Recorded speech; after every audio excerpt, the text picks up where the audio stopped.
नमस्कार दोस्तों, आज ज्योग्राफी का मैं छठा वीडियो आपको देने जा रहा हूं।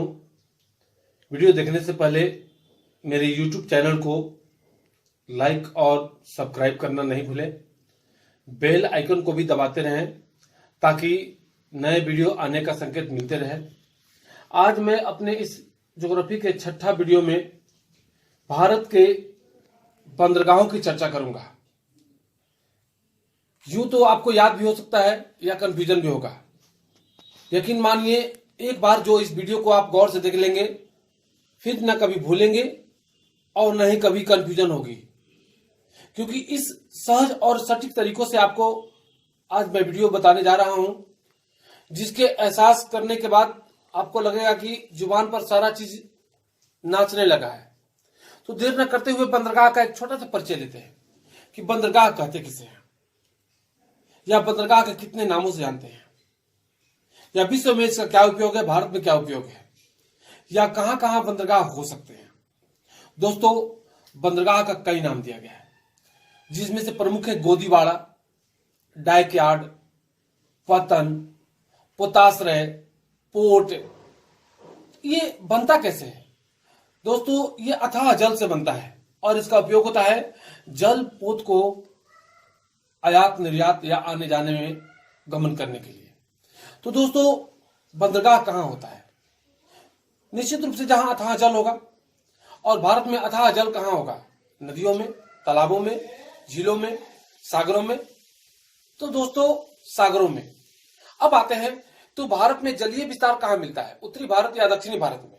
तो दोस्तों, दक्षिणी भारत में। और आज इस नक्शे के माध्यम से इस बंदरगाह को हम लोग सटीक ढंग से समझेंगे कि आखिर बंदरगाह कैसे और क्यों काम करता है। देखिए, आज हम पूरी भारत को नहीं, केवल दक्षिणी भारत के चित्र को आपके सामने प्रस्तुत कर रहे हैं। ये मेरा एक छोटा सा रूपरेखा है दक्षिणी भारत से। इस वीडियो को गौर से देखेंगे और निश्चित रूप से आप इसको समझेंगे भी। देखिए, जैसा कि हमने बताया था कि भारत में, इसके पहले वीडियो बता चुके थे कि भारत में 9 राज्य समुद्र से सटे हैं, लेकिन प्रायद्वीपीय भारत में 7 राज्य हैं जो समुद्र से सटे हैं। ये प्रायद्वीपीय भारत की है। दोस्तों, अब क्वेश्चन आपको आएगा कि प्रायद्वीप किसे कहते हैं? तो वैसा स्थल जो 3 तरफ से जल से घिरा हो प्रायद्वीप कहलाता है। वैसा स्थल जो 4 तरफ से जल से घिरा हो द्वीप कहलाता है। और 2 नदियों के मुहाने पर जो बनता है स्थल, उसको डेल्टा कहते हैं। 2 नदी के मुहाने पर जो बनता है उसे क्या कहते हैं? डेल्टा। तो यहां तक क्लियर हो गया कि भारत में 9 राज्य है समुद्र से सटने वाले। प्रायद्वीपीय भारत में 7 राज्य है। प्रायद्वीप किसे कहते हैं? जो 3 तरफ से जल से घिरा हो। द्वीप किसे कहते हैं? जो 4 तरफ से जल से घिरा हो। और डेल्टा कैसे बनता है? 2 नदियों के मुहाने पर जो बनता है वो डेल्टा बनता है। तो दोस्तों, इस लाइन को आगे बढ़ाते हुए हम लोग चलते हैं। भारत में छोटे बंदरगाह 200 है। 200 छोटा बंदरगाह। तो बड़े बंदरगाह कितने हैं? बड़े बंदरगाह 13 है। लेकिन अब समझिएगा कि राज्य कितना है? 9 राज्य है जो समुद्र से सटा हुआ है। तो जहां समुद्र होगा वहीं पर बंदरगाह होगा। महासागर नहीं, सागर, समुद्र या खाड़ी, ये कहिए। तो इसको भी हम लोग आगे चलते हैं, गौर करते जाइएगा मेरे शब्दों पर, मेरी बातों पर। जैसा कि हमने बताया था कि इधर में है अरब सागर और ये पश्चिम में है, और इधर में है बंगाल की खाड़ी और ये पूरब में है, और नीचे में हमारा छोटा सा पड़ोसी देश है श्रीलंका, और इस दोनों के बीच में है मन्नार की खाड़ी, जैसा कि हमने बताया था इसके अगले वीडियो में। लेकिन आज की चर्चा हमारी बंदरगाहों पर है। तो पहले तो हम लोग राज्यों को निकाल लें कि बंगाल की खाड़ी में कितने राज्य सटे हुए हैं।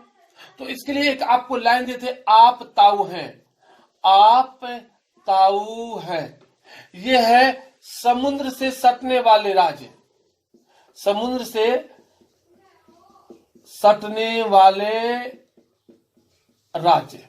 अब आइए देखिए, यहां पर तमिलनाडु हो गया, गौर कीजिएगा, ये आंध्र प्रदेश की सीमा, ये उड़ीसा का, ये पश्चिम बंगाल का, ये चारों जो है ना पूरब में बंगाल की खाड़ी से सटे हुए हैं।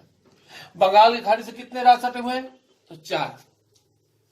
अब देखिए, इधर में आपको बताए थे गुजरात से केक मांगो, गुजरात से केक मांगो, ये हमने बताया था कि ये मेरा हो गया गुजरात, और इसी का एक भाग है महाराष्ट्र, ये मेरा हो गया महाराष्ट्र। फिर यहीं से भाग है गोवा,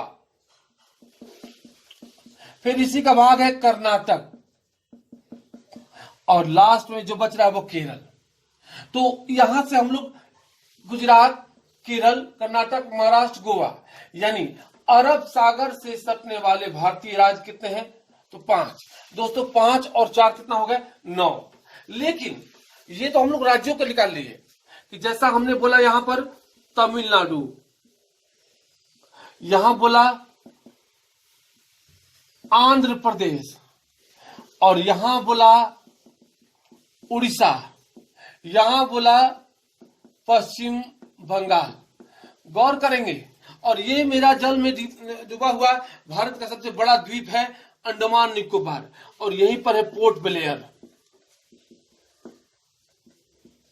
तो दोस्तों अब आते हैं बंदरगाहों की चर्चा लेकर। एक छोटा सा लाइन याद रखेंगे, यहां से हम लोग पूरब में स्थित बंदरगाह, या बंगाल के खाड़ी में स्थित बंदरगाह, या किस किस राज्य में कौन कौन सा बंदरगाह, उसकी चर्चा करेंगे। एक लाइन को समझिएगा कि कैट 20 को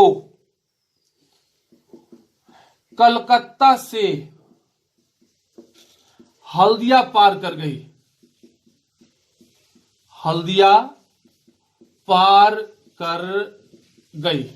दोस्तों लाइन बहुत आसान है, कैट 20 को कलकत्ता से हल्दिया पार कर गई।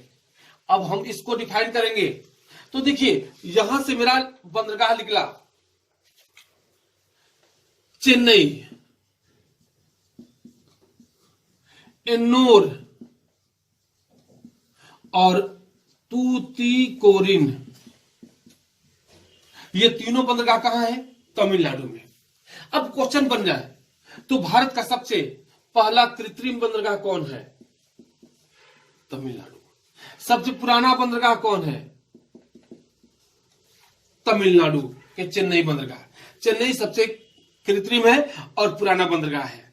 और पहला जो है ना कंप्यूटरीकृत बंदरगाह कौन है? एन्नोर। कंप्यूटर सुविधा पहला लागू हुआ था एन्नोर में। तो इसी तरह से आते हैं, यहां पर 20 का मतलब निकला विशाखापत्तनम, जैसे हमने निकाला सी से चेन्नई, ए से एन्नोर, टी से तूतीकोरिन, और ये तीनों है कहां पर? तमिलनाडु में। तो आपको दिमाग में आ गया कि तमिलनाडु में कितने बंदरगाह है? तो 3 बड़े बंदरगाह। छोटे बंदरगाह बोले ना 200 से ऊपर है तो उसको ध्यान रखेगा। लेकिन आंध्र प्रदेश की बात आती है, यहां पर है विशाखापत्तनम, बंदरगाह का नाम है, और यह विशाखापत्तनम भारत का सर्वश्रेष्ठ बंदरगाह है। क्वेश्चन पूछता है भारत का सर्वश्रेष्ठ बंदरगाह कौन है? विशाखापत्तनम। क्यों सर्वश्रेष्ठ है? तो भारत का सबसे गहरा बंदरगाह है। कौन? विशाखापत्तनम। सर्वश्रेष्ठ है इसलिए कि गहराई ज्यादा है, जल ज्यादा मिलता है, आने जाने में सुविधा ज्यादा मिलती है, और इसका देख रेख करता है जो है ना डॉल्फिन नोज पहाड़ी। कौन पहाड़ी? डॉल्फिन नोज पहाड़ी। क्वेश्चन डालेगा विशाखापत्तनम बंदरगाह का देख रेख कौन पहाड़ी करता है? Dolphin Nose. भारत का सर्वश्रेष्ठ बंदरगाह किस खाड़ी में स्थित है? बंगाल की खाड़ी में। विशाखापत्तनम क्यों सर्वश्रेष्ठ है? क्योंकि सबसे गहरा है। तो इस पर बहुत सारा क्वेश्चन निकलते चला जा रहा है। अब आइए पारादीप बंदरगाह। पारादीप, यहां पर चिल्का झील है और कछुआ का सर्वाधिक उत्पादन आता है। विश्व में कछुआ का सर्वाधिक उत्पादन कहां होता है? तो चिल्का झील के आसपास झींगा मछली मिलती है, और कछुआ का जो है ना सर्वाधिक उत्पादन गहीर माथा मठ में। क्वेश्चन पूछता है गहीर माथा मठ एक जगह है जहां पर विश्व में सबसे ज्यादा कछुआ का उत्पादन होता है, वो है उड़ीसा। और यहीं पर पारादीप, इसको लैगून बंदरगाह के नाम से भी जानते हैं। तो क्वेश्चन यहां से निकला कि पारादीप के निकट कौन सा झील है, तो चिल्का झील। सबसे ज्यादा खारा पानी का बड़ा झील है चिल्का झील। बहुत जल्दी हम एक झील पर जबरदस्त वीडियो बना कर देंगे आपको। और चिल्का झील में किसकी सर्वाधिक उत्पादन होती है, तो झींगा मछली की। तो दोस्तों यहां से भी क्वेश्चन निकाल लीजिएगा कि पारादीप किस राज्य में है, उड़ीसा में। कैसा बंदरगाह है, लैगून बंदरगाह। गहीर माथा कहां है, उड़ीसा में। किसके लिए प्रसिद्ध है, कछुआ के लिए। झींगा मछली सर्वाधिक किस झील में मिलती है, चिल्का झील में। और भारत का सबसे बड़ा खारा पानी का झील है ये। अब आइए, कलकत्ता और हल्दिया बंदरगाह दोनों पश्चिम बंगाल में है। एक कलकत्ता बंदरगाह और दूसरा इसी पर वजन को कम करने के लिए बनाया गया था हल्दिया बंदरगाह। ये दोनों पश्चिम बंगाल में है। और यहीं पर डायमंड हार्बर एक तट है जहां से आयात निर्यात करने के लिए सुविधा मिलती है। तो आपको यहां से अब देखिए पोर्ट ब्लेयर, तो एकदम क्वेश्चन क्लियर हो गया कि 3 बंदरगाह है तमिलनाडु में, चौथा बंदरगाह विशाखापट्टनम में, 5वां बंदरगाह उड़ीसा में पारादीप, 6वां और 7वां बंदरगाह मिला कलकत्ता बंदरगाह और हल्दिया बंदरगाह, और 8वां बंदरगाह मिला पोर्ट ब्लेयर में। तो ये बंगाल की खाड़ी में कुल कितने भारतीय बंदरगाह हैं, 8 बड़े बंदरगाह। इनके आप चर्चाओं को देख लिए। लेकिन आते हैं यहां पर गुजरात में। तो अब ये अरब सागर में कितने बंदरगाह है, तो निश्चित रूप से 8 और 5 13। तो देखिए यहां से एक लाइन को समझिएगा कि मामू को, किसको, मामू को न्यू मंगलोर के कांडला में नहवाया गया। Important point sir. तो देखिए मां से हो गया मारमा गांव बंदरगाह कहां है, गोवा में। शब्दों को सजा लेंगे। मुंह से हो गया मुंबई बंदरगाह सबसे बड़ा बंदरगाह है और 7 टापुओं का पतन कहा जाता है। 7 टापुओं का पतन किसको, मुंबई बंदरगाह को। भारत का सबसे बड़ा बंदरगाह है। और देखिएगा न्यू मंगलोर बंदरगाह जो बंगलोर में है कर्नाटक में, और कांडला बंदरगाह गुजरात में है। और इसको बोलते हैं जवारीय बंदरगाह। भारत का जवारीय बंदरगाह कौन सा है, तो कांडला। और यहीं पर जो है ना पाटन बंदरगाह है, इसी का सहायक जो है ना पाटन बंदरगाह, जो पोत तोड़ने और जोड़ने के लिए मशहूर है। पोत तोड़ने और जोड़ने के लिए जाना जाता है किस बंदरगाह को, पाटन। किसका भाग है, जो है ना कांडला का। कांडला बंदरगाह कहां है, गुजरात में। और कैसा बंदरगाह है, जवारीय। जवार भाटा सबसे ज्यादा प्रभावित करता है। तो महाराष्ट्र में 2 बंदरगाह मिला। कौन कौन, एक मुंबई बंदरगाह और दूसरा मिला नहावा सेवा बंदरगाह। और इसका वर्तमान नाम 1989 में जवाहरलाल नेहरू की 100वीं वर्षगांठ पर नाम बदलकर जवाहरलाल नेहरू बंदरगाह कर दिया गया। तो क्वेश्चन डाल देगा, नहावा सेवा का नया नाम कब परिवर्तित किया, 1989 में। किस व्यक्ति के नाम पर, जवाहरलाल नेहरू के नाम पर। और ये वर्तमान में भारत का आधुनिक बंदरगाह है और सबसे बड़ा बंदरगाह के रूप में जाना गया। तो भारत का सबसे बड़ा और आधुनिक बंदरगाह कौन है, नहावा सेवा। नहावा सेवा का नया नाम क्या है, जवाहरलाल नेहरू। कब नाम दिया गया, 1989 में। तो इस तरह से एक बंदरगाहों की चर्चा हम लोग लेकर चले। तो कर्नाटक में कौन सा है, न्यू मंगलोर बंदरगाह, न्यू मंगलोर।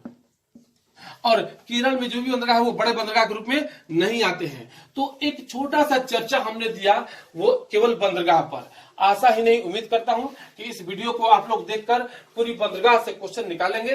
अभी और बहुत सारे क्वेश्चन इसमें अटका हुआ है। अगले वीडियो में कुछ और क्वेश्चन देकर आपको ज्योग्राफी का नया वीडियो झील पर देने जा रहे हैं। धन्यवाद।